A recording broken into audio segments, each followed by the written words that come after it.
Bonjour à tous et bienvenue sur le Rendez-vous Tech, l'émission où on vous résume toute l'actu Internet, gadgets et c'est quoi le troisième ? Technologie, c'est ça ? C'est peut-être de ça qu'il faut parler aujourd'hui. On va d'ailleurs vous parler spécifiquement de technologie avec la conférence Google où il y a eu de nombreuses annonces, pas toutes intéressantes, mais certaines assez intéressantes quand même. On va vous détailler tout ça. On aura aussi quelques mots sur des projets d'Apple qui commencent à se confirmer, des changements dans le domaine des réseaux sociaux, c'est un petit peu l'histoire sans fin, et plein d'autres petites choses qu'on va vous détailler pour que vous compreniez tout à la tech, comme à chaque épisode, une petite heure pour réunir toutes les informations dans la bonne humeur. C'est ce qu'on vous propose. Je suis Patrick Béja. Et aujourd'hui, j'ai le grand plaisir de recevoir, comme tous les mois, Gaël, qui se joint à nous de coude. Comment ça va, Gaël ? Bonjour Patrick, très bien, et toi ? Écoute, je suis en forme, je suis de retour en Finlande avec, si vous entendez des bûcherons qui littéralement sont en train de tronçonner des arbres, c'est parce qu'il y en a dehors de la fenêtre. Donc, c'est pas chez vous. Sur toi, ouais. Ouais, c'est ça, oui. J'espère que ça tombera pas sur la maison. Là, je risquerais de devoir interrompre l'épisode quelques minutes. On continuera sans toi, c'est pas grave. Très bien. Et l'autre voix charmante que vous avez entendue, c'est celle de Julien Cadeau de Numérama. Comment ça va, Julien ? Eh bien, ça va très bien, très très bien. Tu es avec nous parce que, évidemment, tu es une personne compétente et sympathique et qu'on a toujours plaisir à recevoir dans l'émission. Et aussi, en plus de ça, double bonus, donc tu vaux beaucoup plus que Gaël et moi dans cette émission aujourd'hui. Tu as eu le Pixel 4 entre les mains, donc on va pouvoir en parler dans quelques minutes. Eh oui, je l'ai même entre les mains actuellement. Entre les mains actuellement, c'est fou, on va pouvoir te poser des questions en direct. Avant de se lancer dans l'émission elle-même, il faut tout de même que je remercie ceux qui participent à financer l'émission avec Patreon, notamment David Capitaine, Hugo Talandier, Cyril Leferrer, Erwan Menet, Sébastien Cabane, Fabien Plateau, Léandre Mancel, Milan Morales, Fabien Beclin et Manuel Villa. Ceux-là et beaucoup d'autres contribuent à l'émission et je remercie tout particulièrement, en plus des gens qui contribuent au Patreon, sur patreon.com/rdvtech, les gens qui sont venus au Paris Podcast Festival ce week-end, puisque j'étais à Paris, et on a passé un moment super sympa ensemble. Il y avait des Patreons et des non-Patreons. Et on a fait un petit podcast particulier, spécial, avec des invités dont je vous parlerai un petit peu plus tard dans l'émission, puisque le podcast qu'on a enregistré, qui est un petit peu spécial, on a parlé de qu'est-ce qu'un podcast. Et ça sera l'émission qui sera normalement, si tout va bien, le prochain épisode, pendant que je serai en voyage aux États-Unis. La semaine prochaine, on aura cet épisode spécial qui sera dans le flux du podcast classique. Donc, je vous en dirai un petit peu plus tout à l'heure, mais pour le moment, juste un grand merci à tous ceux qui soutiennent l'émission et à tous les patriotes qui font que cette émission existe. Donc, on va parler de Google. Google qui a fait une conférence la semaine dernière que je qualifierais... Je ne sais pas, Julien, toi, tu es peut-être plus qualifié justement pour nous dire comment elle était. Moi, je l'ai trouvée un poil soporifique, mais qu'est-ce que tu en as pensé, toi ? Ouais, c'était assez mou dans l'ensemble. Après, c'était étonnant aussi comme format. Alors, je suis un habitué, j'en regarde des dizaines tous les ans et depuis maintenant une dizaine d'années. Et c'est vrai que j'avais rarement vu un constructeur prendre des thèmes et rattacher des produits à des thèmes et non pas présenter une suite de produits avec leurs caractéristiques. Je ne sais pas si c'est assez clair ce que je dis, mais en gros, Google a commencé par parler, par exemple, écologie, volonté, de s'ouvrir à des matériaux recyclés, etc. Et directement, ils viennent spoiler leur annonce du Mini, enfin du nouveau NES Mini, ils viennent spoiler leur annonce du recyclage de certaines parties du Nest Hub Max et du nouveau Google Wi-Fi. Enfin, Google Nest Wi-Fi, c'est compliqué, c'est gamme. Après, ils sont partis, pareil, sur la volonté d'apporter des nouvelles choses à la mobilité. Enfin, ils ont donné leur intention avant de présenter les produits et ils ont greffé les produits à l'intérieur. Donc, en gros, dès le début de la conférence, on avait tout vu. C'est-à-dire qu'il y avait une slide à 5 minutes qui présentait toute la gamme en disant, voilà, c'est ça le futur de Google. Ouais, il y avait beaucoup de ça. Ouais.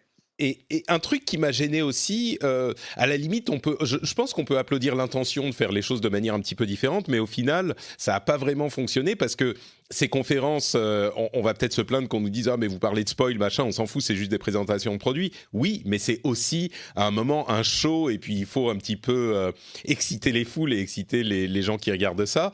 Il y avait aussi plusieurs séquences, au moins 2, où ils ont amené des gens sur scène avec des chaises et ils sont assis et ils ont parlé. Et ça, c'était un petit poil, je sais pas, c'était quand même assez...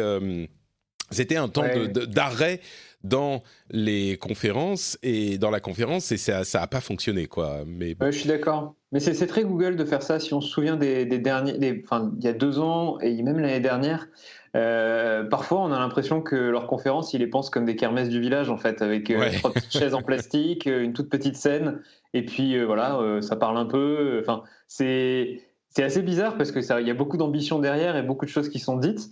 Mais ils n'ont jamais pris ce pli de la conférence, très grand spectacle, etc. Bon, après, c'est peut-être leur marque de fabrique. C'est pas faux. Juge pas. Je dirais que les années précédentes, ça fonctionnait mieux que cette année. Cette année, elle était particulièrement molle, j'ai trouvé. C'était très paquet après, hein. C'était 1 heure de conf. Et après, peut-être que tu as peut-être dit le mot, mais c'est peut-être la conférence la plus leakée de l'histoire. Bon, on dit ça tous les ans, mais cette année, c'était un peu vrai. Donc, à un moment, je pense que quand tu es conscient de ça, soit tu joues un peu avec, comme a pu le faire Apple parfois, soit tu fais des trucs à la Samsung avec le Fold qui avait été dévoilé, je ne sais pas si tu te souviens, avant les Galaxy S10. Dernier moment, ils avaient fait 20 minutes dessus au tout début pour sauver un peu la conférence S10 qui, pareil, était bourrée de leaks.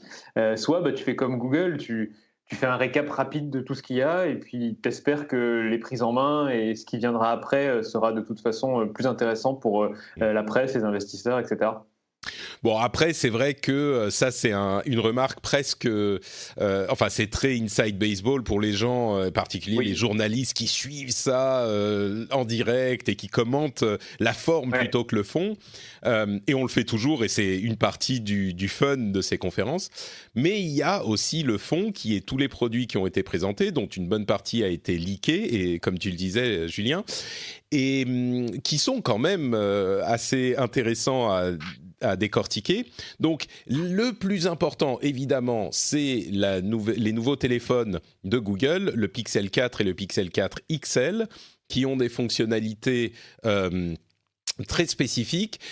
Amélioration des caméras et de l'appareil photo avec 2 objectifs, contrairement à celui de l'année dernière qui faisait déjà des excellentes photos avec un seul objectif grâce à leurs algorithmes qui amélioraient les photos. Là, ils ont 2 objectifs. Un qui est un objectif téléphoto et un classique, mais donc ils n'ont pas de grand angle, donc c'est un choix particulier. Et surtout, il y a toute cette suite de capteurs qui s'appelle Soli, qui est une sorte de Kinect, pour ceux qui s'en souviennent, qui vont permettre de faire de la reconnaissance de visage et de la reconnaissance de mouvement de main devant l'appareil pour le contrôler sans le toucher. À noter que les capteurs sont logés en haut de l'appareil, donc il a un petit front, comme on dit en anglais, mais pas de notch, pas de petits renfoncements qui sort sur l'écran, et donc il est pas entièrement en plein écran sur le devant de l'appareil. Donc ça, c'est pour les téléphones eux-mêmes. On va en parler plus en détail justement dans un moment. Et puis, juste pour le dire, il y a eu tout un tas d'autres appareils dont on pourra parler ensuite, comme les Pixel Buds, donc toujours cette mode d'avoir cette catégorie de produits vraiment qu'a créé les AirPods, Apple avec les AirPods. On s'en moquait au départ, et ben au final, comme tous ceux qui l'ont eu dans les mains, je le dis à chaque fois, on a été convaincus, et les autres sociétés aussi. Un Pixelbook Go, donc un Chromebook de grande qualité, plus transportable. Des nouveaux Nest, donc des enceintes intelligentes Nest Mini et un routeur Wi-Fi Nest qui est un routeur en réseau mesh, donc ils se connectent entre eux pour balancer le Wi-Fi sur toute la maison, ce qui est surprenant. Ça c'est très à la mode aussi en ce moment. Moi j'en ai un à la maison qui marche très bien, mais pas de Google, mais un autre. Mais c'est sans Wi-Fi 6, ce qui est surprenant.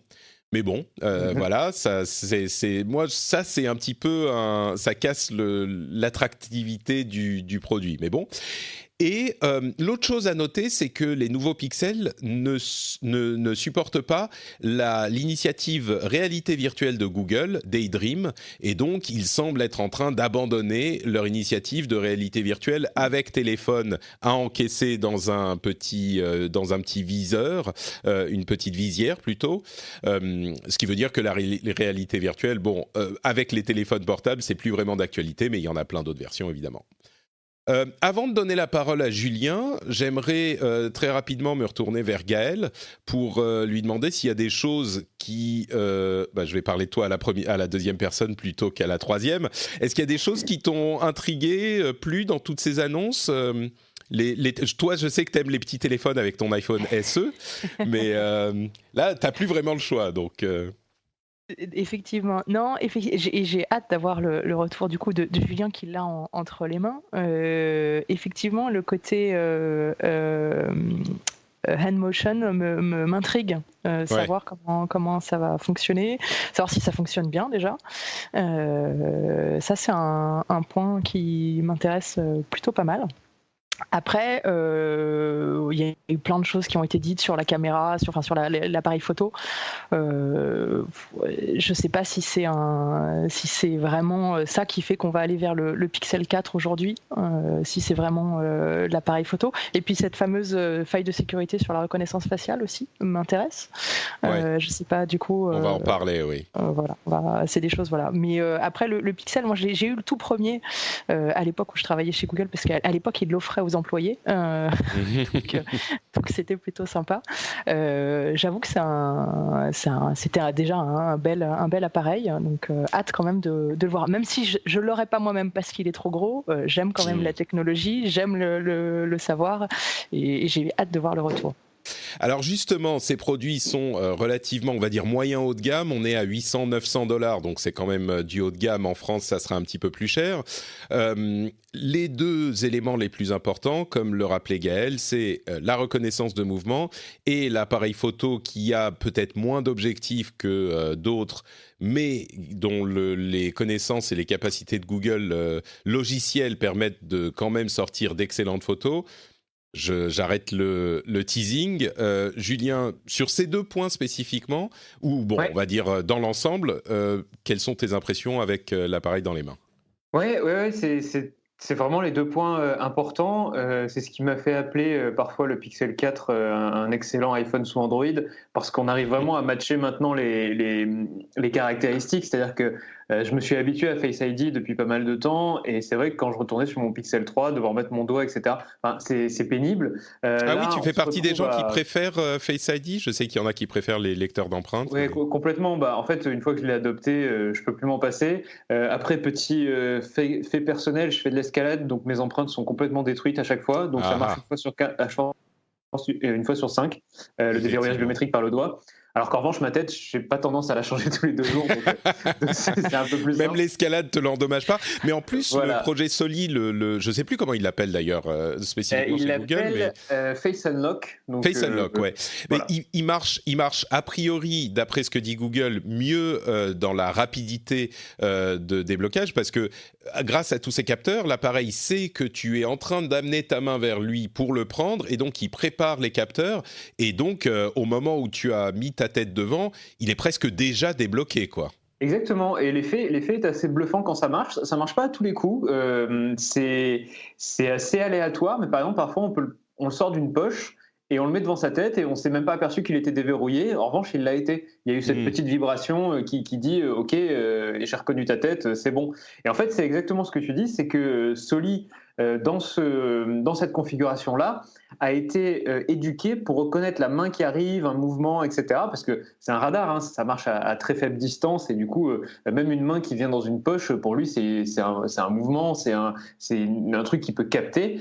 Et en fait, ça va précharger le logiciel qui dit, bon, il y a quelque chose qui va se passer, réveille-toi, l'utilisateur veut probablement te déverrouiller. Et du coup, c'est vrai que ça enlève quelques microsecondes. Et ces microsecondes, en fait, elles font pas mal la différence. Donc oui, c'est plus rapide que sur iOS, où déjà, de toute façon, sur iOS, si vous avez l'habitude d'un iPhone, on doit déverrouiller en faisant un slide. Là, ça se déverrouille tout seul, ouais. Exactement, on est sur l'écran d'accueil, directement après avoir pris le smartphone. D'accord. Et ça, c'est une petite différence qui est permise par Soli. Et en pratique, ça marche très très bien. Ça a été comment dire, agréé, dispositif biométrique de haut niveau de sécurité. Donc c'est quand même un bon dispositif avec un capteur qui permet de faire un mapping 3D du visage et pas simplement des photos en 2D comme en fait quasiment tous les smartphones Android qui proposent un déverrouillage par reconnaissance faciale font ça aujourd'hui. Et c'est absolument pas sécurisé. On peut les déverrouiller avec une photo de vous. Enfin voilà, là on a testé. Là, c'est pas le cas. On n'est plus sécurisé. Et d'ailleurs, à propos de sécurité, comme l'évoquait Gaël là encore, il y a eu une petite, pas controverse, mais enfin une petite question qui a été posée sur le fait que Soli, le système de Google, contrairement au système d'Apple, par choix, avait décidé de ne pas nécessiter le fait que les yeux soient ouverts et donc de regarder vers le capteur. Et ça posait un problème de sécurité parce que ça voulait dire que on pouvait déverrouiller le téléphone en le prenant dans les mains et en le mettant devant votre visage, même si vous vouliez fermer les yeux et ne pas regarder le truc. Donc ça pouvait déverrouiller quand même. Ils ont annoncé récemment, il y a juste 1 ou 2 jours, qu'ils allaient mettre à jour le système pour qu'il y ait une option justement pour nécessiter le regard actif vers le capteur. Donc tu es satisfait de cette... C'est l'inverse d'Apple. Moi, je suis pas satisfait, non, parce que en fait, je vois les deux philosophies. Et en fait, je pense que cette option pour ajouter du coup un déverrouillage qui demande l'attention en fait de la personne, ça va clairement ralentir le processus parce qu'il va falloir fixer le smartphone.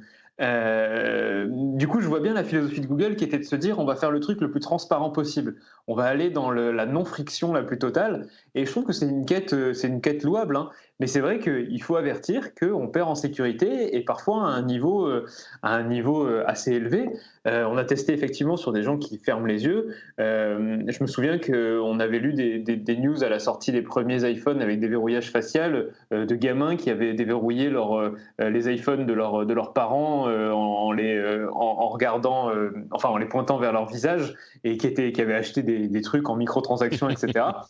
Ben là, en fait, c'est offert en fait, ce genre de pratique. C'est même pas un gamin qui arrive une fois à le faire et par hasard ou c'est un bug du logiciel. Non, c'est juste de série en fait. C'est disons que sécurité by design.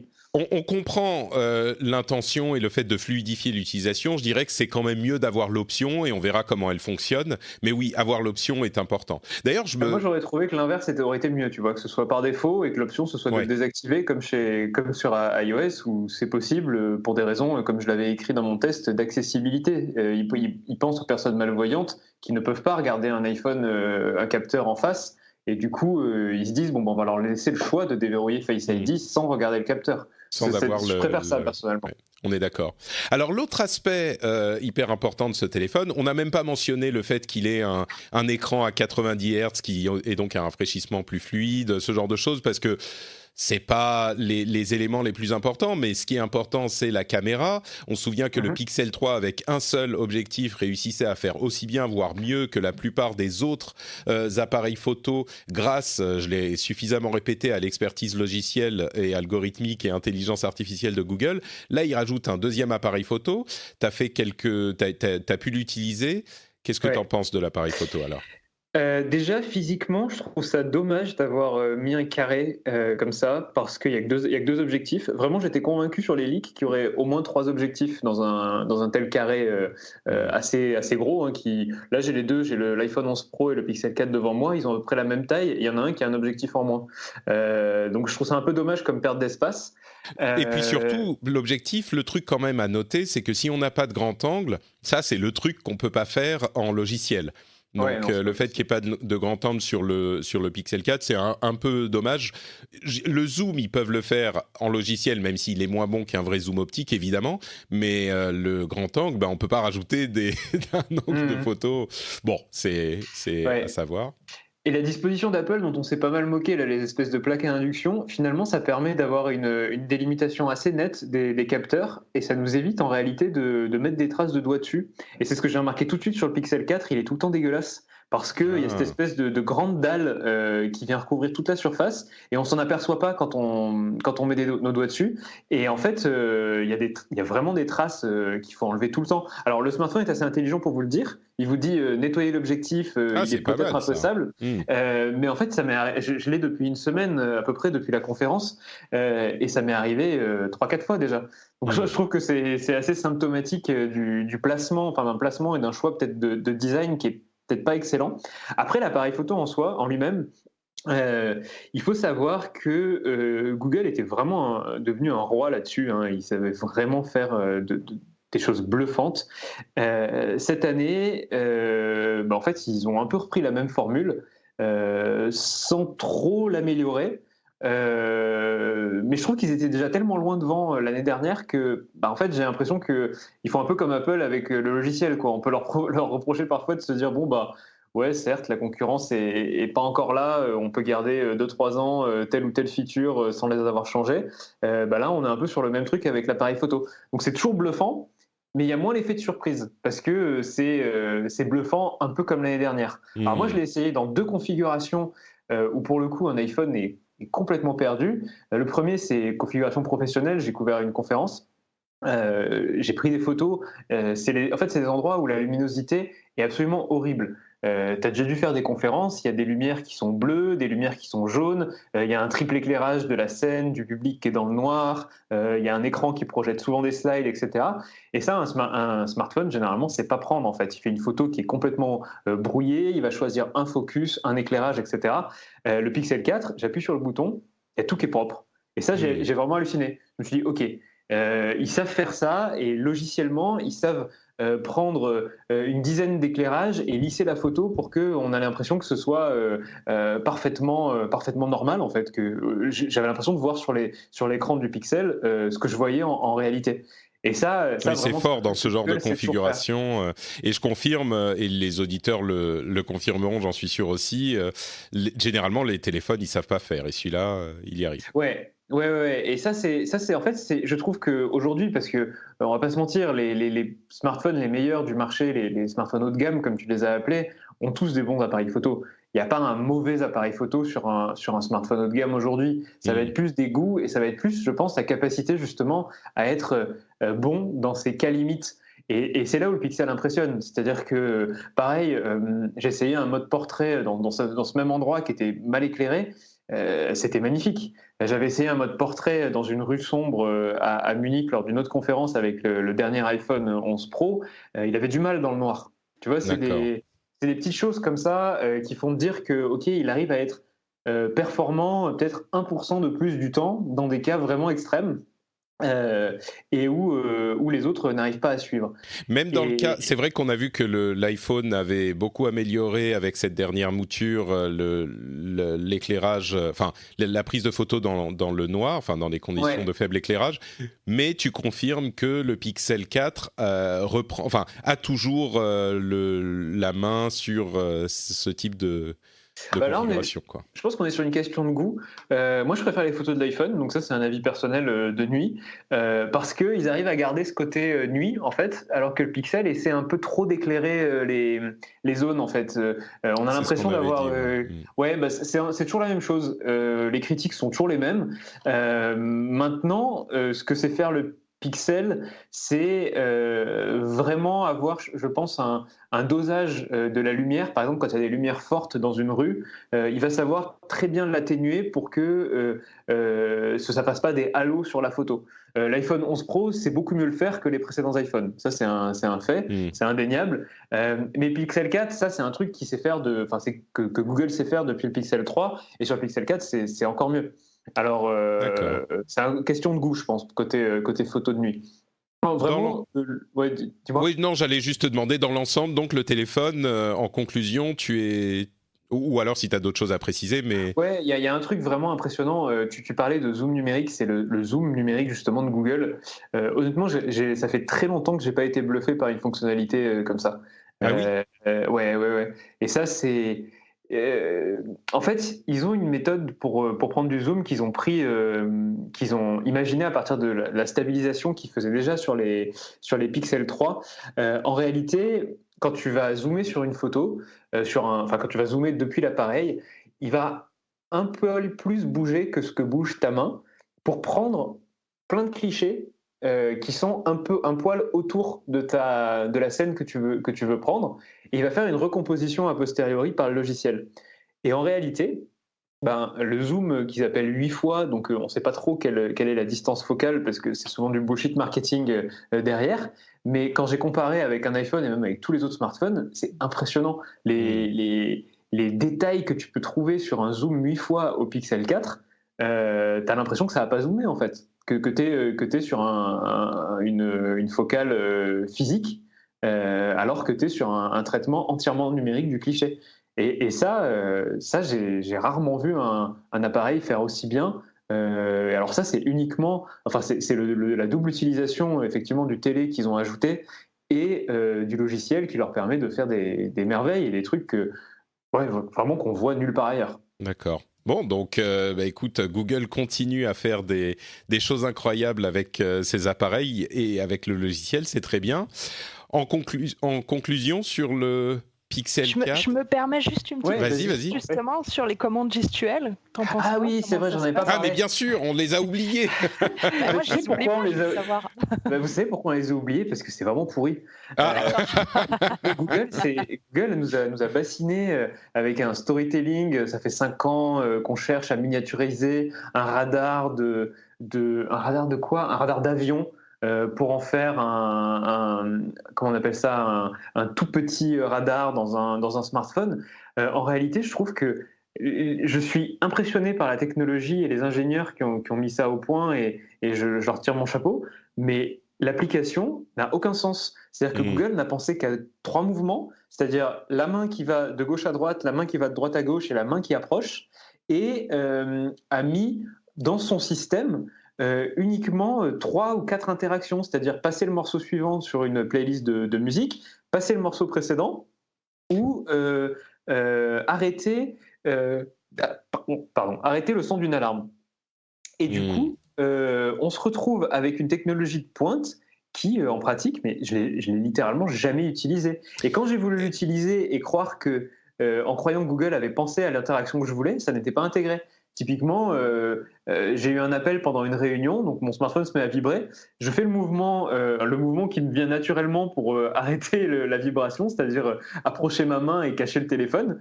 Et je me suis dit, tiens, ça va marcher. Ils ont un capteur radar, c'est un usage hyper pertinent. Non, en fait, ils n'y ont pas pensé. Et t'es sûr que c'est pas parce que en fait quand les interactions ont été pensées, est-ce que ça fonctionne, ou parce que j'ai eu des retours un petit peu mitigés, on va dire, avec des gens qui disaient ça fonctionne même dans ces cas-là, une fois sur 2 ou 2 fois sur 3, mais pas suffisamment pour que ça soit satisfaisant, quoi. Ouais, c'est en fait même dans les cas où ça a été pensé, c'est un peu décevant en fait. Et c'est ça où on se demande en fait où sont passés ces 5 ans de R&D, parce que ils ont l'air honnêtes, hein, les chercheurs qui travaillent chez Google, c'est pas des commerciaux en fait, c'est des gens qui t'ont dit ouais, on a modélisé 1000, 2000 gestes de la main de 1000 à 2000 personnes qui font des gestes de la main différents pour avoir un truc complètement neutre et qui marche avec tout le monde. Mais en pratique, il fallait peut-être en modéliser 2 millions, quoi. Est-ce que tu crois du coup que c'est une technologie, un outil qui pourrait devenir utile à terme, ou est-ce que là c'est trop tôt pour le dire encore, ou... Oui, carrément. Je pense qu'il leur faudrait beaucoup d'amélioration logicielle et d'intégration logicielle. En fait, c'est le même problème que je vois avec 3D Touch d'Apple, Force Touch, 3D Touch, enfin bref, comment ils l'ont appelé sur leurs différents appareils, qui étaient déjà mieux intégrés. Donc, on avait déjà des fonctionnalités. Mais en fait, soit les gens ne l'utilisaient pas parce qu'ils ne savaient pas que ça existait, soit les gens se disaient, mais pourquoi j'ai besoin de cette interaction ? Et là, je sais qu'il y a des gens qui l'utilisent, mais effectivement, ils sont rares et forcenés, mais ils sont assez rares. Moi, par exemple, je l'utilise quasiment jamais. Ouais. Et t'imagines avoir fait plusieurs générations d'iPhone avec une couche supplémentaire dans l'écran T'imagines la complexité technologique à faire ça pour le pourcentage de personnes qui l'utilisent vraiment efficacement au quotidien. Là, je trouve qu'on va être pareil avec Soli, et c'est dommage parce que Google avait vraiment une technologie et ils auraient dû mettre le paquet dessus en fait. Ils auraient dû se dire, Ensuite, on vous propose une expérience totale. Ouais, peut-être que ça viendra dans les modèles à venir. Bon, on va prendre tes conclusions sur l'appareil et puis juste si vous avez des choses à ajouter sur les autres produits qui ont été annoncés, parce qu'il y en avait quand même pas mal. Au final, j'ai quand même l'impression que tu dis que c'est un super bon produit, quoi. Ah oui, complètement. Alors moi, c'est clair que je le recommanderais. J'ai hâte de voir la version A, donc la version pas chère, entre guillemets. Le 3, je l'ai acheté par exemple à ma sœur. C'était un cadeau d'anniversaire. Elle voulait un smartphone pas cher, mais qui prenne les meilleures photos du monde. J'ai carrément trouvé le truc. Il n'y a pas mieux que le Pixel 3A sur cette gamme de prix. Et je pense que Google va faire quelque chose de très fort avec le 4A. S'ils reprennent les technologies qu'ils ont là-dessus et qui divisent le prix par deux, ça peut être un carton. Après, je suis un poil déçu, mais ça c'est parce que j'ai testé un Pixel 3 et que j'ai vu ce que Google était capable de faire aux États-Unis. On se retrouve avec une version que j'ai l'impression un poil amputée côté logiciel et côté format en France. On n'a que le noir, on n'a que la version 64 Go. On n'a pas les fonctions dictaphone, on n'a pas le nouvel assistant. Ah oui, parce qu'on l'a pas dit, mais la sécurité. La fonction dictaphone, c'est un dictaphone qui va retranscrire en texte, en direct, tout ce qu'on dit, Exactement. De manière à ce qu'on puisse chercher dans le texte très facilement par mots, etc. Et le nouvel assistant, c'est celui que j'attends avec impatience, qui a une partie logicielle sur le téléphone et qui fait qu'il peut reconnaître sans même accéder au réseau ce que vous dites et qui donc est beaucoup plus rapide. Ces éléments, et d'ailleurs il sort en même temps le 24 là dans 2 jours en France aussi. Ah non, il n'y aura rien qui sortira. En fait, ce qui est. Non, ce que je veux dire, le téléphone, le Pixel 4, il arrive quand en France? Oui, il sort en France, bien sûr. Oui, il est en précommande. C'est une sortie mondiale. Et c'est oui, ça qui est dommage. Donc c'est le 24, ouais. Mais ces éléments-là, ces améliorations logicielles, ne seront pas en français, en fait. J'imagine qu'on pourra les avoir en anglais. Mais alors non, l'assistant non, on a la vieille version qui est chargée sur les smartphones français, donc même si vous le configurez en anglais, vous l'aurez pas parce que vous n'avez pas le logiciel. En revanche, c'est là où c'est encore plus frustrant pour Dictaphone et pour Safety, par exemple. Safety, c'est un ensemble de logiciels et d'applications qui vous permettent, par exemple, si vous êtes accidenté sur la route, ça peut appeler les secours tout seul, vous géolocaliser, etc. C'est pareil, c'est disponible que dans les pays anglophones. En fait, ce qui est frustrant, c'est que toute la doc est en français. Et Dictaphone, la première fois que vous le lancez sur un Pixel 4, il va vous faire un tuto entièrement en français sur tout ce qu'il peut faire. Et ensuite, vous lancez l'enregistrement et il vous dit disponible uniquement en anglais. Il y a un côté un peu bon, ok. C'était pas prévu, quoi. Peut-être que ça arrivera, ça c'est du logiciel, peut-être que ça arrivera. On nous a parlé début 2020 pour nous, donc j'imagine le premier semestre. Ok, alors ça va, c'est pas trop dramatique. Ça va, mais c'est quand même un lancement. Enfin, ce que Google avait fait avec le Pixel 3, c'était aussi logiciellement réduire la temporalité des sorties logicielles. Et c'est pour ça aussi qu'on nous avait donné la raison pourquoi le Pixel 2 n'était pas là. C'est parce que sur le Pixel 2, on était encore trop loin en VF. Sur les fonctionnalités intelligentes du Pixel, tu vois. D'accord. Là, je trouve qu'on retourne dans une logique un peu entre les deux, quoi. On n'a pas encore les fonctionnalités, mais on a le smartphone. Bon, écoute, je suis sûr que certains seront contents de le prendre quand même. Sur les autres produits, est-ce qu'il y a des choses à noter ou pas vraiment? Comme je le disais, c'était pas les choses les plus incroyables qu'une société tech ait annoncées, mais si vous avez des choses à noter, c'est le moment. Ouais, non, vraiment pas vraiment, à part le Nest Hub Max dont tu n'as peut-être pas parlé, qui sort en France. Donc c'est le même produit qu'aux US il y a quelques mois, qui est, je trouve, peut-être l'écran connecté le plus intéressant, parce qu'il intègre déjà une caméra de sécurité Nest à l'intérieur, il permet de faire du vidéo call, etc. Enfin, c'est vraiment un second écran vraiment malin. Le deuxième truc, c'est que les Wi-Fi, que j'aime beaucoup, les Nest Wi-Fi, ils ont changé de formule et je la trouve beaucoup plus confuse qu'avant.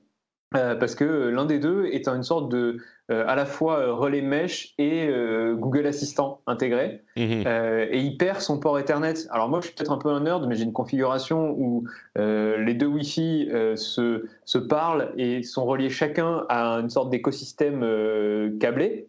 Parce que j'ai ma box dans un coin, ma chambre, il y a d'autres choses à l'intérieur, etc.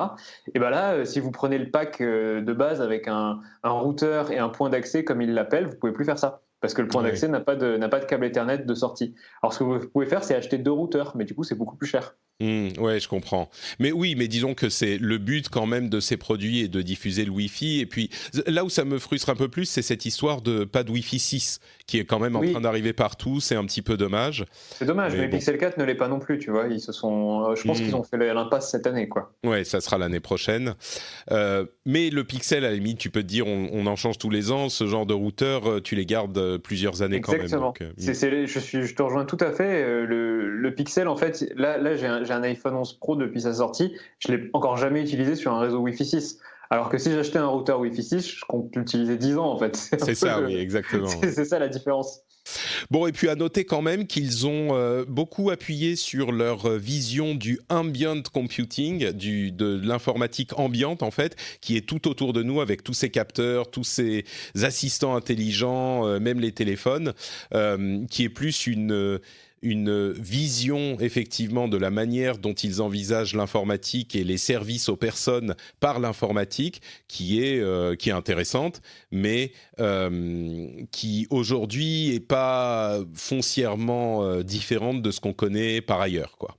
De la part de ces sociétés qui nous proposent tout un écosystème. En l'occurrence, c'est Google, Apple et Amazon et personne d'autre dans ce qui a vraiment de la force. Il y a Facebook et Microsoft qui essayent de taper à la porte, mais oui, on a ces trois-là. Une dernière chose à dire, et puis on avance. Je vous laisse l'opportunité. Non ? Bon, c'est bon. Ok. On se tait à jamais. D'accord, ok, très bien. Et bien dans ce cas, le silence pour toujours, ou en tout cas pour quelques minutes, le temps que je dise deux choses. D'une part, un grand merci aux auditeurs qui soutiennent l'émission. Vous le savez, cette émission est financée en petite partie par la pub, mais en grande partie et en majorité par les gens qui soutiennent l'émission financièrement. Et vous pouvez le faire très facilement à patreon.com/rdvtech.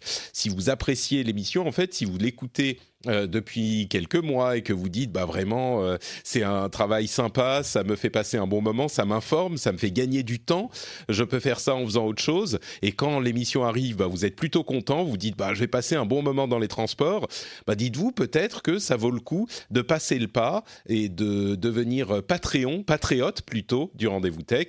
Vous pouvez le faire très facilement sur patreon.com/rdvtech, et il y a des petites récompenses bien sympathiques auxquelles vous pouvez avoir accès en plus. Vous pouvez le faire depuis votre téléphone mobile, le lien est dans les notes de l'émission, donc n'hésitez pas, c'est très simple, vous avez entièrement le contrôle sur tout, vous pouvez vous arrêter quand vous voulez, donc tentez le coup, moi je vous le recommande, et je pense que vous serez content, au-delà des récompenses qui sont évidemment sympathiques, vous serez content de devenir soutien actif de l'émission et fier de soutenir l'émission. En tout cas, c'est à ça que je travaille.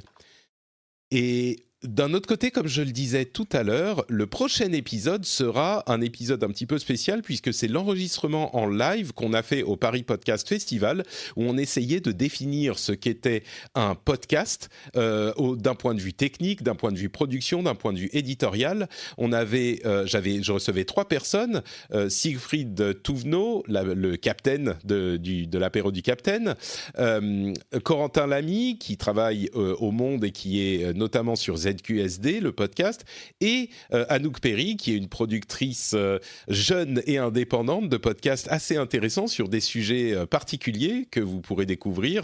Et on a discuté de tout ça pendant un petit 3/4 d'heure et on a répondu à quelques questions après. C'est un petit peu différent de ce qu'on fait d'habitude, mais j'espère que vous l'apprécierez aussi. Ça sera dans le flux la semaine prochaine. Et alors la semaine d'après, je ne sais pas comment ça se passera parce que moi je suis en voyage à Los Angeles, à la BlizzCon, et d'ailleurs d'ailleurs, je vais faire des contenus exclusifs pour le rendez-vous jeu. Donc, si vous voulez soutenir le rendez-vous jeu, c'est possible aussi.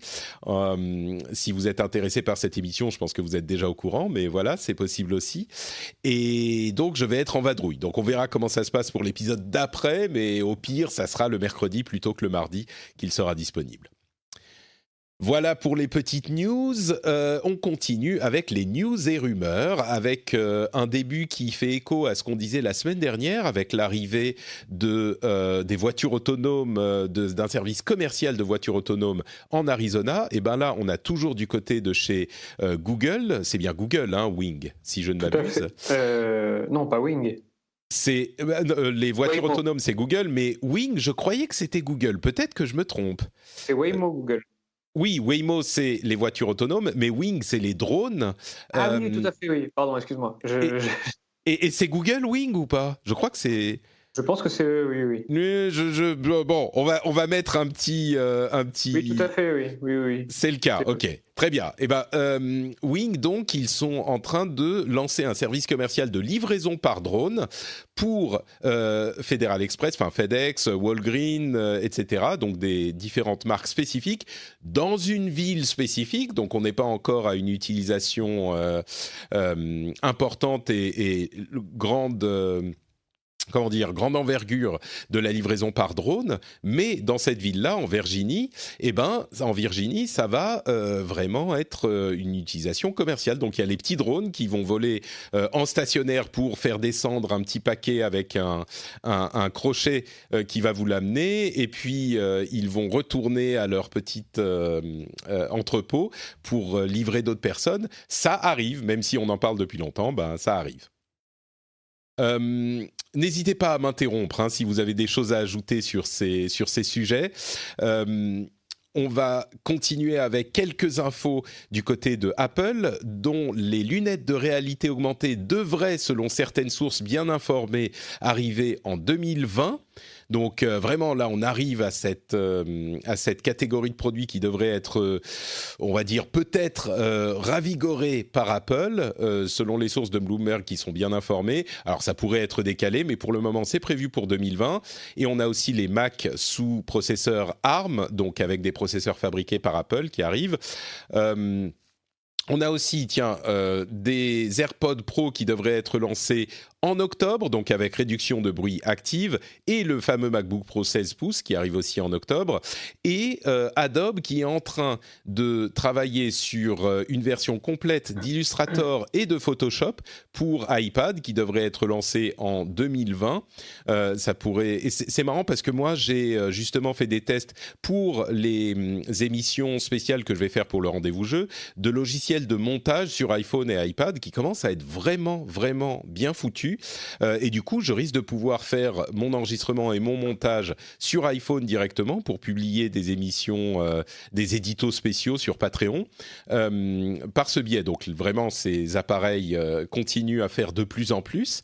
Mais la grosse info de tout ce que je viens de dire, c'est bien sûr la potentielle arrivée des lunettes de réalité augmentée. Je ne vais pas vous demander si vous pensez que ça va avoir du succès, parce que ça, on ne sait pas vraiment ce qu'ils peuvent proposer. Mais peut-être, Gaël, est-ce que tu crois que Apple va enfin lancer ses lunettes de réalité augmentée en 2020, ou est-ce que c'est trop tôt encore ?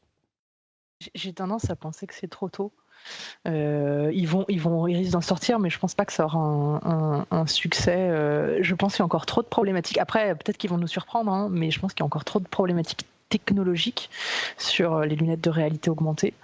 On l'a vu quand Google l'avait fait sur ses précédentes, les problèmes de santé que ça pouvait créer, les problèmes sociaux aussi que ça pouvait créer. Tu vas dans un bar avec des lunettes de réalité augmentée, on te pose des questions. Donc, mais ça, c'était quand même il y a longtemps, les Google Glass. C'était il y a 10 ans presque. Tu crois qu'on est toujours dans ces problématiques ? Écoute, à voir s'il y a des surprises, mais j'ai du mal à penser que si Google les ait toujours pas ressortis alors qu'ils avaient de l'avance, voilà. Mais peut-être une forte surprise de la part d'Apple. Alors effectivement, ce qui est important dans des lunettes de ce type, a priori, quand on pense aux différentes utilisations, c'est qu'il y ait une caméra Peut-être que Apple peut résoudre le problème du fait qu'on avait l'air un petit peu bête avec ces appareils en utilisant des lunettes moins moches que les Google Glass, enfin que ce que ça donnait au final l'appareil avec les Google Glass. Julien, toi, est-ce que tu crois que ça pourrait sortir en 2020 ? Est-ce que tu y crois ou... Non, je ne crois pas une seconde. Ah oui, d'accord, carrément. Pour avoir testé toutes les technologies de réalité augmentée les plus avancées, et notamment le dernier HoloLens de Microsoft, qui est bluffant. C'est bluffant, mais dans un cadre très particulier de l'entreprise, du service au B2B, aux industries, etc. En fait, à moins qu'il y ait eu une technologie breakthrough, c'est-à-dire un truc qui nous fait passer, qui nous fait sauter d'un pan à un autre de la tech, que personne n'aurait vu, on n'est pas encore au grand public en fait là-dessus. Ça fonctionne pas assez bien, c'est pas assez beau, c'est pas assez propre, et surtout pour Apple. Faut se souvenir qu'Apple quand même compte vendre des produits, quoi. C'est pas quelqu'un qui fait des écrans enroulables, quoi. Ouais. Et c'est pas des trucs pour les... Non, mais t'as raison, c'est des trucs qui veulent justement des technologies très grand public. Mais est-ce que tu penses pas justement... Enfin, à la limite, je pose la question en l'air. Apple a l'habitude de prendre des technologies qui existent depuis un certain nombre d'années et justement d'en tirer une utilisation qui est plus, convaincante que ce qu'on avait vu jusqu'alors. Et moi, je pourrais... Du coup, je vais prendre le contre-pied de ce que vous dites. Je pourrais imaginer qu'ils lancent des lunettes de réalité augmentée qui vont pas inonder le marché, mais qui seraient en accessoire du téléphone, de la même manière que les montres Apple, il y a 5 ans, étaient arrivées et étaient, un petit marché supplémentaire, un accessoire vraiment, qui était une nouvelle catégorie de produits, qui a fini par se trouver et qui a une place importante aujourd'hui, même si c'est pas la place principale. Pourquoi pas ? En fait, ils auraient le seul truc que je vois et qui pourrait marchouiller dans un premier temps, ça serait vraiment de déporter effectivement la puissance sur l'iPhone, qui en a la capacité, un gros CPU, etc., et que la lunette soit simplement une sorte d'écran de visualisation. C'est ça. Comme ça, tu enlèves tout le côté besoin d'une grosse batterie, besoin d'un processeur qui fasse tourner tout ça, etc. Et tu déportes en fait l'informatique dans le smartphone. Alors là, ça.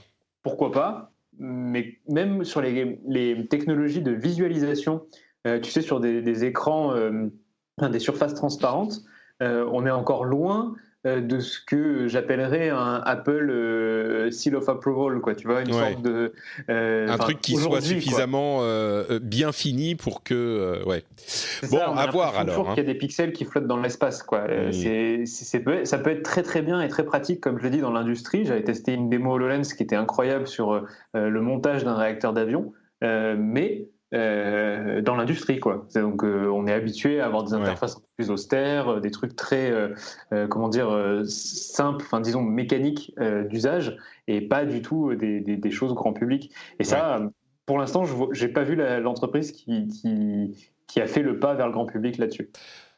Bon, peut-être 2020, peut-être un peu plus tard, alors peut-être que ça sera décalé, mais on verra, peut-être que Apple fera une utilisation très pointue, très spécifique de ces choses-là, et bon. Et c'est marrant de voir que les montres avaient un public très restreint au départ, et au fur et à mesure, ils l'étendent, donc peut-être qu'ils reprendront ce type de philosophie pour les lunettes de réalité. Après, j'y crois, hein. Dans l'absolu, j'y crois. Sur le long terme, ouais. Sur le long terme, bien sûr. Ils ont tout fait pour. Ils ont sorti AirKit. Quand on voit certaines applications, on se dit j'ai envie de les avoir dans des lunettes, en fait. Ouais. Ils ont bien préparé la chose, quoi. Ils ont le logiciel, quoi. Mais maintenant, donc j'y crois vraiment à long terme. 2020, je trouve ça un peu en avance de phase. D'accord. Alors, parlons un petit peu de réseaux sociaux et de ce qu'on peut faire ou de ce qu'ils sont en train de faire pour essayer de corriger les problèmes que posent les réseaux sociaux dans la société. Alors, avant ça, quand même, mentionner cette histoire de Apple qui enverrait les informations de navigation à la Chine, qui a fait les gros titres ici et là. Je voudrais corriger ou en tout cas préciser ce qui se passe parce que certains d'entre vous se sont peut-être inquiétés.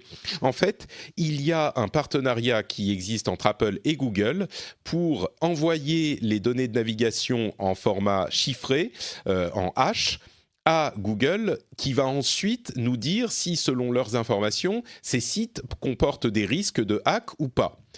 Et on a vu on a constaté il y a quelques jours, quelques semaines de ça, qu'ils avaient ajouté il y a un moment, il y a un peu plus longtemps, à ce service qu'ils utilisent de Google, un service similaire qu'ils utilisent chez Tencent, donc société chinoise. Et donc, à partir de là, de nombreux articles sont arrivés disant que Google envoyait toutes nos informations de navigation en Chine, ce qui, dans le climat actuel, dont on reparlera un petit peu plus tard, est évidemment préoccupant. Alors, concrètement, ce qui se passe, c'est pas tout à fait ça. En tout cas, d'après Apple. Après, on peut leur faire confiance ou pas. Je pense pas qu'ils aient vraiment intérêt à mentir sur ce point précis, en tout cas. Mais ce qui se passe, c'est qu'ils utilisent Tencent pour le même service, mais en Chine. C'est-à-dire que quand on est en Chine, quand on est un utilisateur chinois, on va utiliser Tencent pour savoir si des sites sont risqués ou pas, et pas Google, puisque Google est évidemment beaucoup moins, voire pas du tout présent en Chine. Donc voilà, c'est pour utiliser sur le territoire chinois, et quand on n'est pas en Chine, on n'envoie pas nos données de navigation à Tencent. Moi, c'est une histoire qui me paraît cohérente. On a suffisamment de choses à reprocher à de nombreuses sociétés tech et autres en ce moment pour ne pas en ajouter en plus des factices. Donc voilà, je voulais juste le préciser rapidement. À côté de ça, on va revenir à la Chine tout à l'heure, mais à côté de ça, Twitter et Facebook ont annoncé des choses assez intéressantes, je trouve, pour la gestion des contenus, on va dire politiques / controversés. Pour Twitter, ils ont pris une décision qui me paraît assez judicieuse, c'est que dans le cadre des comptes de personnalités politiques importantes, ils ont décidé que quand ces personnalités émettraient des messages, controversés, ou faux, ou qui vont à l'encontre des règles d'utilisation de Twitter, eh ben, ils n'allaient pas supprimer ces tweets, comme ils l'ont déjà dit depuis longtemps, mais par contre, ils vont empêcher les retweets, les likes, les réponses ou les partages, d'une manière générale, de ces tweets. Et ce que ça donne, c'est que les tweets des personnalités politiques importantes qui ont une valeur d'information vont quand même être présents sur leur compte, et on va les voir si on est abonné à ces personnes. Mais par contre, on pourra pas les diffuser plus loin que le flux de la personne dont elle est originaire, enfin dont le tweet est originaire. Donc ça me paraît être une solution qui est pas bête pour trouver l'équilibre entre le besoin d'information et le fait qu'ils peuvent pas censurer eux des personnalités politiques, surtout des présidents, enfin des personnalités qui représentent un pays. Bah c'est compliqué de dire ils peuvent pas être sur Twitter. Ça serait possible techniquement, mais je pense que ça poserait des problèmes. Et le fait de les laisser diffuser des informations trop controversées. À noter quand même que le premier d'entre eux, Donald Trump, n'a pas encore eu un seul de ses tweets qui est tombé sous le coup de cette règle. Donc la règle existe, mais elle n'est pas encore appliquée.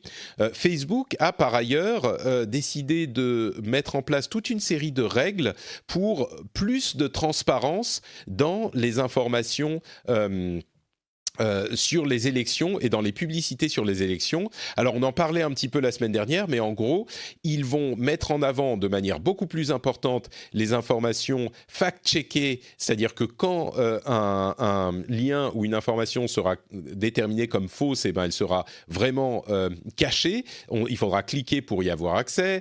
Il y aura les noms des sociétés ou surtout des organisations gouvernementales qui seront derrière une campagne publicitaires qui seront mises en avant de manière beaucoup plus significative, et ils ont banni plusieurs réseaux de pages originaires de Russie et d'Iran qui diffusaient des fausses informations. Donc ils semblent être plus actifs sur ces sujets.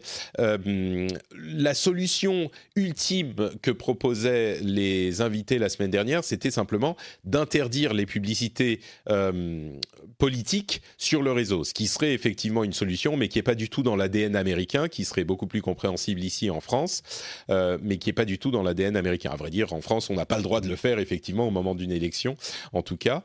Donc, et toujours sur ce sujet des élections, deux infos supplémentaires, et puis je vais vous laisser la parole pour que vous me disiez ce que vous pensez de ces nouvelles règles de Twitter et peut-être de Facebook.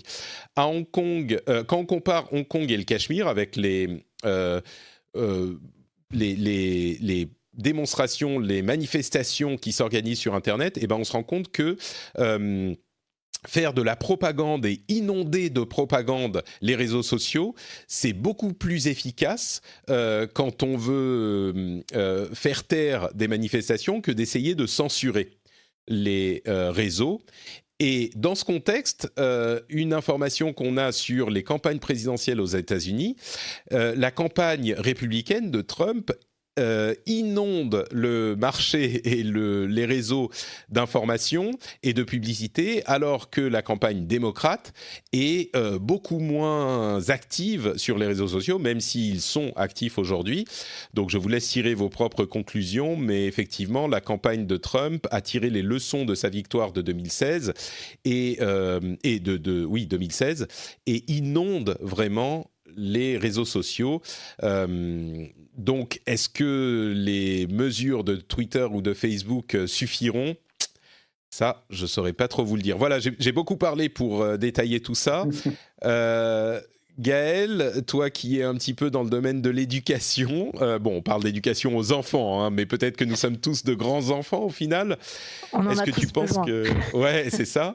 Est-ce que tu penses que ces mesures de Twitter, voire de Facebook, sont judicieuses ? Moi, ça me paraît pas si bête, mais... Je trouve que ça va dans le bon sens. Oui, oui, tout à fait.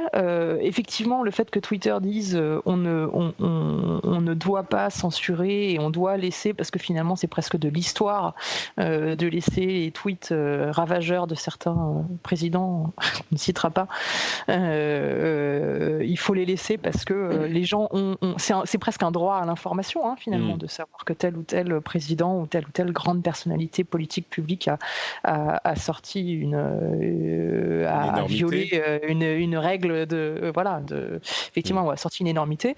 Je pense que c'est judicieux. Je pense que c'est judicieux de dire qu'on ne peut pas le retweeter, liker, reply, share, tout ce que tu veux. Après, évidemment, ça ne changera pas le fait que les gens pourront en reparler et pourront faire des hashtags sur le sujet ou prendre la photo du tweet et le repartager. Donc, évidemment. Voilà, mais ça montre en tout cas une volonté de la part de Twitter de dire officiellement on montre qu'on n'est pas d'accord, on montre que c'est une violation des règles officiellement, et après les gens peuvent quand même réagir dessus, mais je trouve que c'est une bonne solution. Après, encore une fois, on est encore des bébés, hein, sur les réseaux sociaux, et je pense que c'est le jeu du chat et de la souris. Pareil pour Facebook, ils mettent des choses en place, c'est bien, ça va dans le bon sens. On n'a pas fini. Les règles, elles vont se mettre petit à petit en place, d'où leur comité indépendant aussi, qui servira aussi dans tout ce genre de sujets. Tout à fait. Donc, voilà. Après, j'inviterais juste sur ton dernier sujet par rapport aux campagnes politiques. Je crois qu'on en avait déjà parlé, mais vraiment, je vous invite à regarder le documentaire qui a eu lieu sur Netflix sur Cambridge Analytica, The Great Hack. Qui parle justement de toutes ces techniques, ces stratégies, justement, comme tu le disais, qui incitent finalement à laisser faire sur les réseaux sociaux, parfois peut être plus dévastateur que d'empêcher. Et c'est des techniques vraiment politiques, hein, et c'est extrêmement bien expliqué dans ce documentaire. Ouais, c'est vraiment cette idée que si on en dit suffisamment, d'ailleurs Facebook a parlé de ce problème spécifique, entre autres, le fait que les publicités qui encouragent à ne pas aller voter, en disant par exemple ça sert à rien, c'est tous des pourris, etc., ils vont carrément les interdire aussi. Donc et c'est vrai que c'est cette technique, quoi, c'est d'inonder les réseaux avec tellement de confusion que les gens se disent ça sert à rien. Au final, c'est un petit peu ça, quoi. Mais bon, Julien. Un avis sur la chose, vous traitez quand même pas mal de sujets sociétaux sur Numérama. Il est absolument pas en contradiction avec le vôtre, donc je vais pas m'étendre. On est un peu tous d'accord. Je trouve que c'est intelligent et que la parole politique et publique doit être exposée, même quand elle est grave et même quand c'est de la fake news. En fait, c'est là où je vois la différence entre un média ou quelqu'un qui essaie une personnalité ou quelqu'un on a donné cette tâche dans la société, c'est de relayer l'information, de la vérifier, etc. Et une personne qui fait campagne En réalité, quand Zuckerberg dit quelque chose comme est-ce que c'est à moi de censurer le mensonge sur Facebook, est-ce que c'est à moi de décider, s'il commençait, en réalité, il ferait peut-être une censure de toutes les campagnes politiques. Parce que même les campagnes politiques, avec des promesses, enfin les promesses politiques, on voit très bien dans les articles qui sortent sur les bilans des quinquennats ou les bilans des présidents d'autres pays que la France, les campagnes, les promesses politiques ne sont que très peu tenues en réalité. Et en ce sont des fake news, tu vois. À la limite, quand elles sont pas tenues après coup, on peut se dire on pouvait pas savoir avant. Mais souvent, on sait que les experts nous disent qu'elles sont pas tenables tout court. Donc, et on sait déjà avant. Donc, ouais. Mais elles resteront là parce que c'est ce qui fait aussi la politique. Enfin, on est souvent élu sur des promesses et voilà, on va pas changer ça comme ça. Et je pense que c'est même pas. Et c'est pas le rôle de Facebook de changer ça, oui. Et ça évite d'alimenter le complotisme en disant, vous voyez, on nous censure, etc. On nous laisse pas la parole, blabla. Ah oui, complètement. Ce qu'on peut entendre.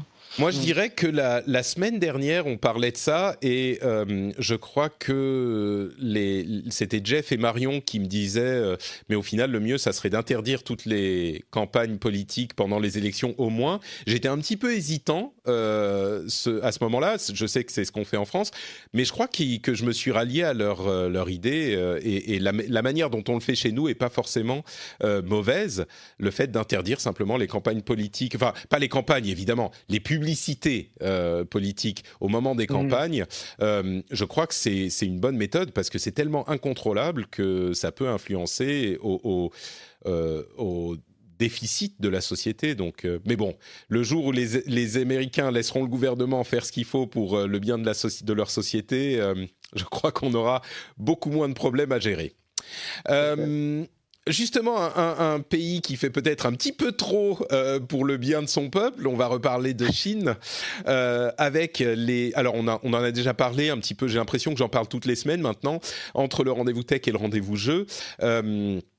La Chine je vais résumer rapidement pour ceux qui n'avaient pas écouté l'épisode précédent. En gros, on se rend compte que la Chine a, de par l'implication des différentes sociétés sur son marché, a réussi à imposer certaines visions chinoises à des sociétés qui ne sont pas chinoises. On a l'habitude d'une sorte d'impérialisme culturel qui fait que par la culture qui est envoyée dans d'autres pays, eh ben on va influencer ces pays-là. Là, c'est l'étape 2 ou 3, c'est que la Chine dit à différentes sociétés, si vous voulez avoir accès à notre marché, eh bien, vous devez faire les choses de telle ou telle manière. Et donc, les sociétés, même les sociétés étrangères, se mettent à modifier leur comportement. C'est Benedict Evans qui a très bien dit la chose. Marion m'avait envoyé sa newsletter à ce propos. Il a dit la Chine utilise comme arme son marché. China is weaponizing its market. Et c'est tout à fait juste. Et bon, voilà pour le résumé. Ça a mené Apple à retirer des applications de son store. Ça a mené Blizzard, la société de jeux vidéo, à censurer un joueur. Et il y a plusieurs autres histoires comme ça. Les grands studios américains de cinéma modifient un petit peu leur scénario pour être sûr qu'ils puissent sortir en Chine, etc., etc. Ça a continué à faire beaucoup de bruit. Là, le développement qui est intéressant, je vais en citer deux. Il y a des politiciens américains, des élus au Parlement américain qui ont signé une lettre commune à Apple et une autre à Activision Blizzard pour leur dire « ce que vous faites n'est pas acceptable, vous devez défendre les valeurs américaines et là, vous les fourvoyez ». C'est notable parce que c'est la seule fois que j'ai vu en plusieurs années décennies de suivi de la politique américaine, en tout cas ces dernières années, les politiciens des deux bords travaillaient ensemble pour dire une chose commune. Et ça n'arrive quasiment jamais. Donc, c'est montrer à quel point la Chine et les sentiments envers la Chine sont importants en ce moment. L'autre chose que je voulais mentionner, c'est que TikTok, dont on avait dit qu'ils avaient supprimé la publicité politique et les annonces politiques sur leur réseau, il y a quelques semaines, on se disait « Ah bah voilà, ils censurent tout le monde, c'est plus simple pour éviter déplaire à la Chine, et effectivement TikTok est une société chinoise, enfin un produit chinois, donc c'est pas surprenant, et ben quand même ils sont en train d'essayer d'arranger un petit peu les choses en travaillant avec un cabinet juridique pour savoir comment il faut contrôler le contenu aux États-Unis et dans l'Occident d'une manière qui est différente de la Chine. Donc ils veulent pas quand même avoir exactement les mêmes règles à l'intérieur du pays et à l'extérieur, ce qui est pas forcément une mauvaise chose. Et en plus de ça, ils sont en train d'envahir le monde entier, on le sait, d'avoir des programmes d'éducation en Inde. Et des choses de ce type-là. Donc, en gros, ils travaillent leur image, on va dire, ce qui est pas forcément une mauvaise idée. Bon, voilà, je ne sais pas s'il y a grand-chose à commenter en plus qu'on n'a pas déjà dit les semaines précédentes, mais allez-y, c'est votre opportunité. Non ? Personne ? Très bien. Bah, écoutez... Rien qui aurait de la valeur ajoutée. D'accord. Oui, de même. De même, très bien. Je conclus en disant que le gouvernement indien est visiblement en train d'essayer de tenter les fabricants de tech avec des taxes réduites et des accélérations administratives pour qu'ils viennent dans le pays. Suite au problème avec la Chine, c'est pas forcément surprenant que l'Inde se mette sur le pied de guerre pour attirer les constructeurs. On a vu que certains allaient au Vietnam. L'Inde a évidemment une main-d'œuvre énorme qui pourrait bénéficier de ce type d'activité. Et la dernière news que je voulais traiter, c'est l'information... Sur ça visiblement, certains iPhone XR, 10R, sont déjà produits en Inde et sortent avec la mention Made in India. Oui, tout à fait. Ils ont déjà une certaine infrastructure en Inde. Et mais c'est récent, c'est récent les iPhone XR. Oui, d'accord. Les iPhone XR, je ne savais pas spécifiquement, mais je sais qu'ils fabriquent un peu. Notamment parce qu'il y a quelques années de ça, l'Inde avait spécifié que pour être présent en Inde, certains produits devaient être fabriqués au moins en partie en Inde. Donc je sais qu'ils c'est ont toujours déjà Foxconn, Oui, c'est ça qui est rigolo, c'est qu'en fait, c'est Foxconn, le chinois, qui a déporté ses usines en Inde pour travailler pour Apple. Ils sont pas taïwanais, Foxconn ? Pardon, oui, il est taïwanais. Oui, je vais créer un incident diplomatique. J'espère que personne... Personne n'écoute, t'inquiète pas, cette émission n'est écoutée par personne. Il n'y a pas de souci. Et puis la dernière info, on avait parlé de cette loi en Angleterre. Alors, ils sont déjà suffisamment occupés par le Brexit, mais ils ont retoqué, même pas retoqué, annulé cette loi selon laquelle il fallait une vérification d'âge pour accéder à des contenus pornographiques sur le web. On avait parlé de tous les problèmes que ça pourrait poser, des problèmes techniques. Et finalement, après le vote en grande pompe et la défense des enfants qui est toujours mise en avant pour ce genre de loi, ils ont fini par discrètement supprimer la loi et donc ça ne sera pas implémenté. Je pense que ça fera pas de mal à grand monde qu'elle n'arrive pas finalement. Tout à fait. Ouais, je pense qu'on était là aussi tous d'accord. Merci de m'avoir écouté déblatérer toutes mes informations pendant de nombreuses minutes. Je parle évidemment aux auditeurs et surtout aux co-animateurs.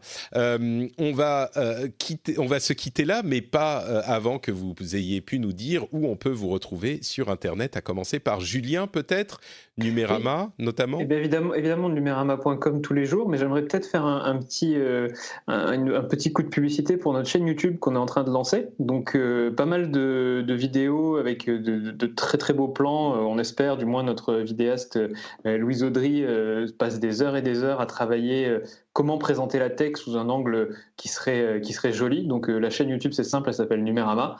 Et voilà, si vous aimez notre travail, abonnez-vous. On sort des reportages, des enquêtes, des prises en main, des tests, des comparatifs. Enfin bref, c'est une chaîne tech assez globale et qu'on espère faire rayonner d'ici l'année prochaine. Super, donc Numérama sur YouTube. Tout à fait. Gaël, on s'est croisés il y a quelques jours à peine. Tu me parlais de la manière dont ça se passe pour Coude.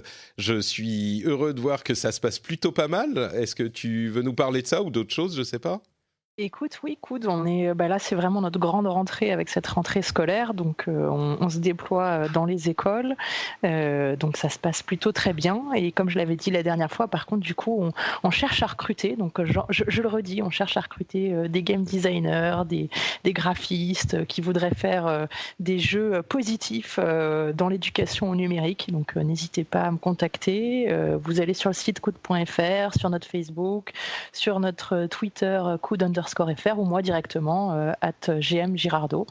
Voilà, vous pouvez, n'hésitez pas. On fait de très belles choses avec Coud. En tout cas, on essaye d'éduquer nos jeunes générations au numérique aussi bien que le rendez-vous tech avec les adultes.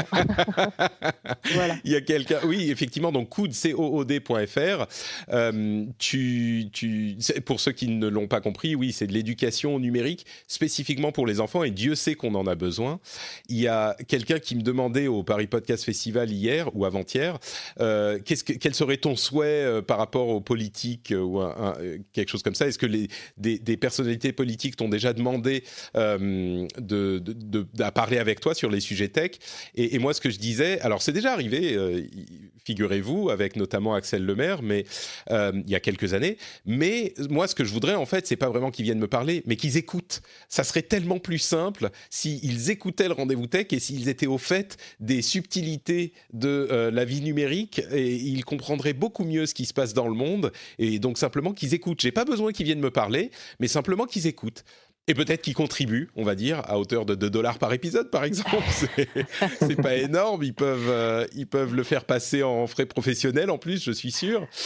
Mais si vous aussi, vous appréciez ce qu'on fait avec cette émission, eh ben, peut-être venez contribuer sur le Patreon, patreon.com/rdvtech. Comme je le disais tout à l'heure, le lien est dans les notes de l'émission. C'est super facile, ça prend 2 minutes. Et non seulement c'est une énorme aide pour nous, c'est comme ça vraiment que l'émission est financée, l'essentiel de l'émission, mais en plus ça peut vous amener une certaine fierté et puis le plaisir de soutenir financièrement un produit que vous appréciez, qui vous apporte quelque chose, qui vous apprend les choses importantes sur la tech et qui les résume et les analyse. Donc patreon.com/rdvtech. Et on sera donc, moi je serai en vadrouille la semaine prochaine, donc épisode spécial comme je le disais, et puis si vous voulez écouter ce qui se passe du côté de la BlizzCon avec des choses un petit peu controversées, vous pouvez vous abonner au rendez-vous jeu tout simplement, si vous n'êtes pas déjà abonné au podcast. Parce qu'on fera le 2e jour à la fin un résumé complet de tout ce qui s'est passé, avec en plus pour les patriotes du rendez-vous jeu, un petit truc supplémentaire le jour précédent. Peut-être même plus, on verra. On vous remercie en tout cas de nous avoir écoutés, on vous fait de grosses bises et on vous donne rendez-vous la semaine prochaine et puis celle d'après et puis toutes les semaines pour le rendez-vous tech. Ciao, ciao.